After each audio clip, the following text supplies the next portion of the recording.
तो hello friends, welcome back to my channel. और friend, आज की वीडियो सीरीज के अंदर हम डिस्कस करने वाले हैं अगले टॉपिक को in the subject of IoT, जिस टॉपिक का नाम है challenges in IoT. That means challenges कौन कौन से हैं। और इससे पहले लेक्चर के अंदर हम लोगों ने बहुत सारे टॉपिक को कवर अप किया हुआ है। अगर आपने प्लेलिस्ट को एक्सेस नहीं किया है तो प्लेलिस्ट को एक्सेस कर सकते हैं। प्लेलिस्ट का लिंक आपको नीचे डिस्क्रिप्शन बॉक्स में मिल जाएगा। आइए वीडियो को स्टार्ट करते हैं। अब यहाँ पे चैलेंजिंग आपके सामने मौजूद है और उस चैलेंजेस का सॉल्यूशन भी दिया हुआ है। तो ये कुछ स्टेटमेंट आपके सामने दिया हुआ है, आप इस स्टेटमेंट को पढ़ लीजिएगा। सबसे पहला चैलेंज आता है सिक्योरिटी एंड प्राइवेसी कंसर्न, यानी हर एक सिक्योरिटी पर्पस का ध्यान में रखना जरूरी है हर एक टॉपिक के पॉइंट ऑफ व्यू से, और उसका प्राइवेसी कंसर्न भी जरूरी है।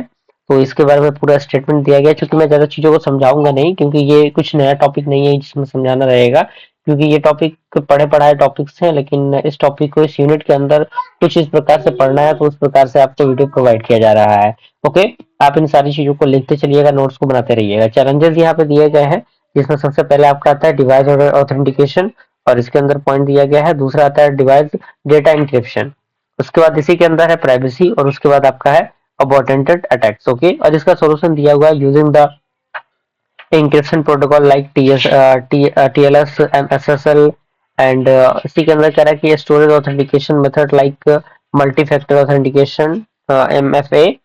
एंड सेकेंड आपका आता है इंटर ऑपरेटेबिलिटी एंड स्टैंडर्डाइजेशन। ओके, तो इंटर ऑपरेटेबिलिटी एंड स्टैंडर्डाइजेशन के अंदर पूरा पॉइंट यहाँ पे दिया हुआ है, इसके चैलेंजेस दिए गए हैं, जिसमें आपका आता है डिवाइस प्रोटोकॉल, इसके अंदर सॉरी डाइवर्स प्रोटोकॉल, और इसके अंदर पॉइंट यहाँ पे दिया हुआ है। और सारे पॉइंट कहीं ना कहीं आपको देखने को मिलेंगे अगर आप सीरीज वाइज हमारे टॉपिक को अगर आपने देखा होगा, सीरीज वाइज प्लेलिस्ट को अगर आपने फॉलो किया होगा, तो सारे पॉइंट आपको अच्छी तरीके से देखने को मिलेंगे कि सारे पॉइंट्स कहीं ना कहीं एक दूसरे के साथ इंटरकनेक्टेड है।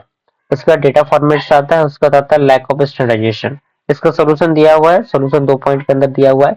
तीसरा आपका आता है स्केलेबिलिटी। स्केलेबिलिटी के अंदर पॉइंट यहाँ पे दिया है, इसके चैलेंजेस दिए गए हैं, डेटा मैनेजमेंट है, डिवाइस मैनेजमेंट है, नेटवर्क बैंडविड्थ है। और इसके अंदर इसका सॉल्यूशन दिया हुआ है, जैसे कि cloud platform, edge computing, 5G networks. उसके बाद फोर्थ आपका आता है पावर कंजम्पशन। पावर कंजम्पशन में इसके चैलेंजेस दिए गए हैं, जैसे कि बैटरी लाइफ है, पावर मैनेजमेंट है।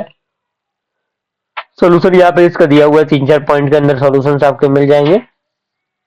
पांचवा जो आपका टॉपिक रहने वाला है वो रहेगा डेटा मैनेजमेंट एंड एनालिटिक्स। इसके चैलेंजेस की हम बात करें तो डेटा ओवरलोड आता है, उसके बाद रियल टाइम प्रोसेसिंग आता है, उसके बाद डेटा क्वालिटी एंड एक्यूरेसी आता है।